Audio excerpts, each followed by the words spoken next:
Let's go for a top story number 2. ಅದೇನು ಅಂತಂದರೆ, ರಾಜ್ಯ BJPಗರಿಗೆ ಬೇಕಾಗಿಲ್ವಾ ಶ್ರೀರಾಮುಲು ಅವ್ರನ್ನ ಲಿಟ್ರಲಿ BJP ಸೈಡ್ಲೈನ್ ಮಾಡಿಬಿಟ್ಟಿದ್ದೇನಾ, ವ್ಯವಸ್ಥಿತವಾಗಿ ಸೈಡ್ಲೈನ್ ಮಾಡಿಬಿಟ್ಟಿದ್ದೇನಾ, BJPಗೆ ಒಬ್ಬ ST ನಾಯಕ ನಿಜವಾಗಿಯೂ ಕೂಡ ಬೇಕಾಗಿಲ್ವಾ ಅನ್ನುವಂಥ ಪ್ರಶ್ನೆ ಕಾಡ್ತಾ ಇದೆ. Come on, let's go for a top story number 2.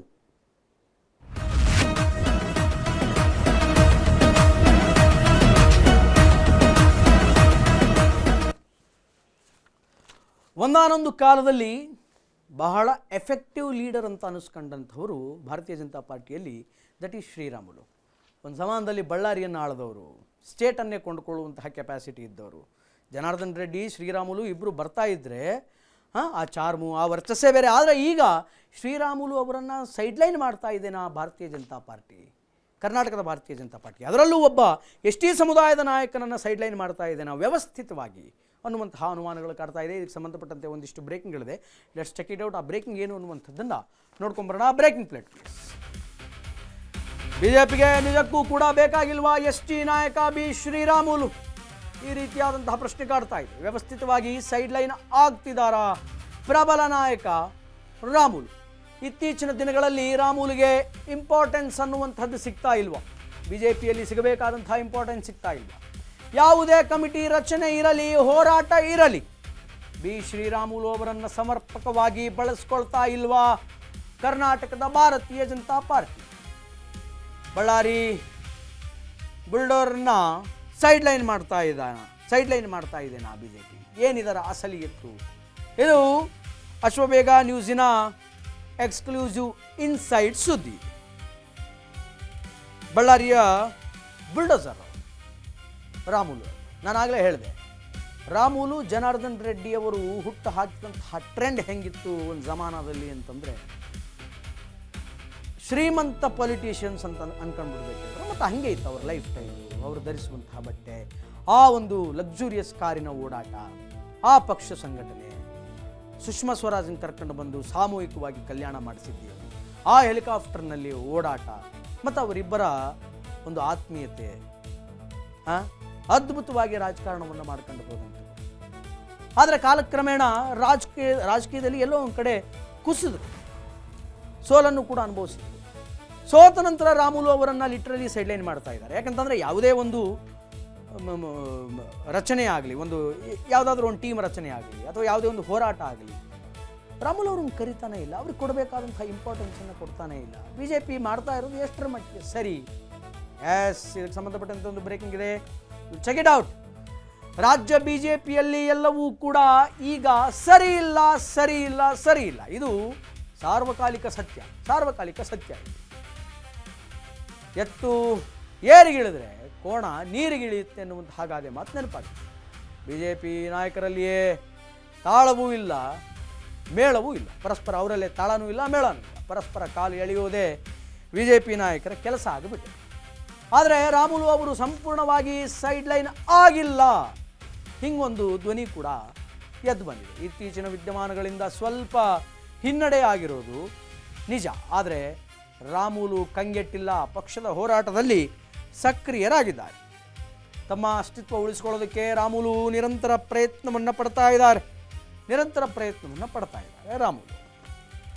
Ramulu ಅವರು ಸೋಲನ್ನು ಅನುಭವಿಸಿದ ನಿಜ, ಆದರೆ ಅಸ್ತಿತ್ವನೇ ಹೋಗಿಬಿಡುತ್ತೆ ರಾಮುಲು ಅವ್ರದ್ದು BJPಯಲ್ಲಿ ಅಂತ ಅಂದ್ಕೊಂಡ್ರೆ ಅದು ಒಂದು ಸ್ವಲ್ಪ ಸುಳ್ಳಿಗೆ ದೂರದ ವಿಚಾರ.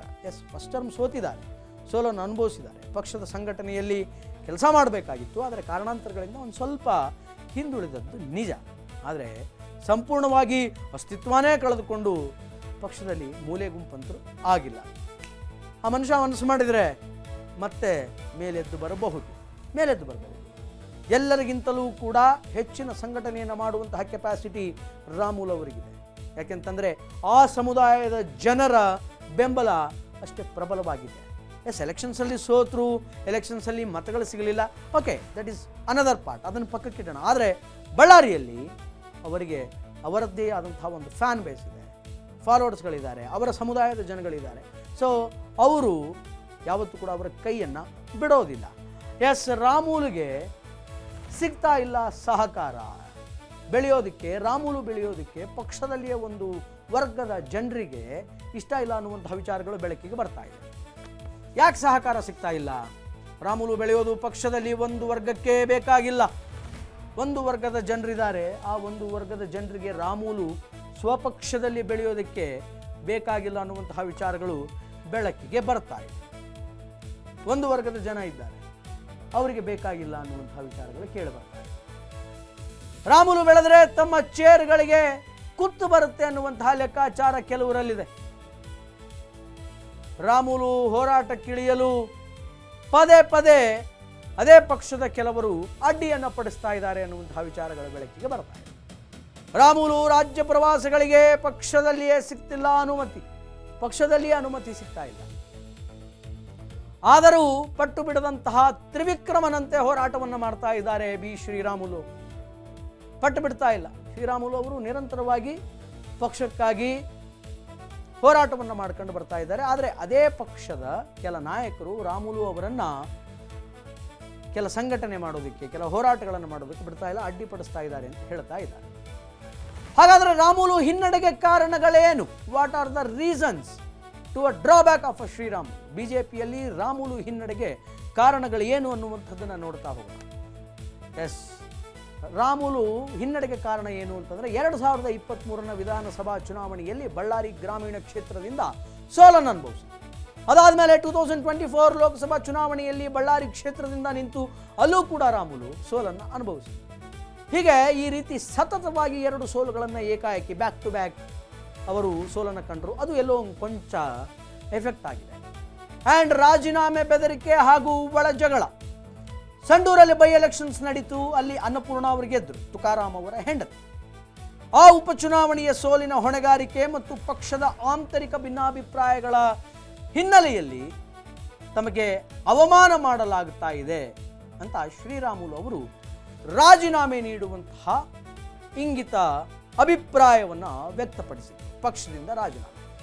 ಆ್ಯಂಡ್ ನಾನು ಆಗಲೇ ಹೇಳಿದೆ, 2 ದೇಹ 1 ಆತ್ಮ ಅನ್ನೋ ರೀತಿಯಲ್ಲಿದ್ದಂತಹ ಫ್ರೆಂಡ್ಸ್ ಅವರಿಬ್ಬರು, ಜನಾರ್ದನ್ ರೆಡ್ಡಿ, ರಾಮುಲು.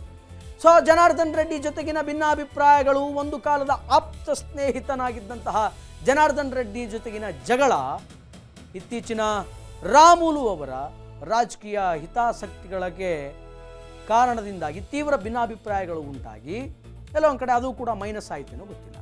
ಇದು ಬಳ್ಳಾರಿಯ ರಾಜಕಾರಣದಲ್ಲಿ ರಾಮುಲು ಪ್ರಾಬಲ್ಯಕ್ಕೆ ದೊಡ್ಡ ಪ್ರಭಾವ ಬಿತ್ತು, ದೊಡ್ಡ ಹೊಡೆತ ಬಿತ್ತು.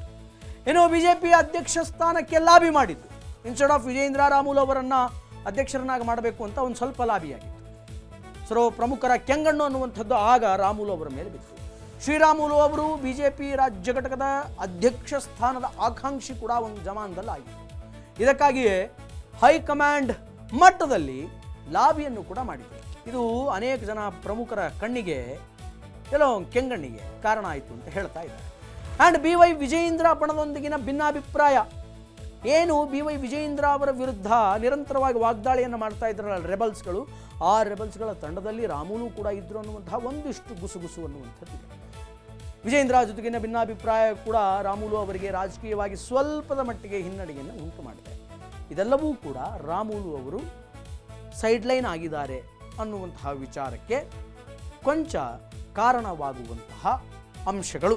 ಬಟ್ ಪರ್ಪಸ್ಫುಲಿ ರಾಮುಲು ಅವರು ತಾವೇ ಇಂಟ್ರೆಸ್ಟನ್ನು ಕಳೆದುಕೊಂಡು ಹಿಂದಕ್ಕೆ ಉಳಿದಿದ್ದಾರಾ, ಅಥವಾ ಈ ಎಲ್ಲ ಕಾರಣಗಳಿಂದಾನೇ ರಾಮುಲು ಅವರನ್ನು ಪರ್ಪಸ್ಫುಲಿ ಸೈಡ್ಲೈನ್ ಮಾಡ್ತಾ ಇದೇನಾ ಭಾರತೀಯ ಜನತಾ ಪಾರ್ಟಿ, ಕರ್ನಾಟಕದ ರಾಜ್ಯ ಭಾರತೀಯ ಜನತಾ ಪಾರ್ಟಿ ಅನ್ನುವಂಥದ್ದನ್ನು ನಾವು ಮುಂದಿನ ದಿನಗಳಲ್ಲಿ ಕಾದು ನೋಡಬೇಕಾಗಿದೆ. ಆದರೆ ರಾಮುಲು ಅವರು ಛಲಬಿಡದ ತ್ರಿವಿಕ್ರಮನಂತೆ ಈಗ ಹೋರಾಟವನ್ನು ನಿರಂತರವಾಗಿ ಮಾಡಿಕೊಂಡು ಬರ್ತಾ ಇದ್ದಾರೆ. ಬಿಜೆಪಿಯಲ್ಲಿ ನನ್ನ ಚಾರ್ಮ್ ಇನ್ನೂ ಕಡಿಮೆ ಆಗಿಲ್ಲ ಅನ್ನುವಂಥದ್ದನ್ನು ದಿನೇ ದಿನೇ ಪ್ರೂವ್ ಮಾಡಿಕೊಳ್ತಾ ಇದ್ದಾರೆ.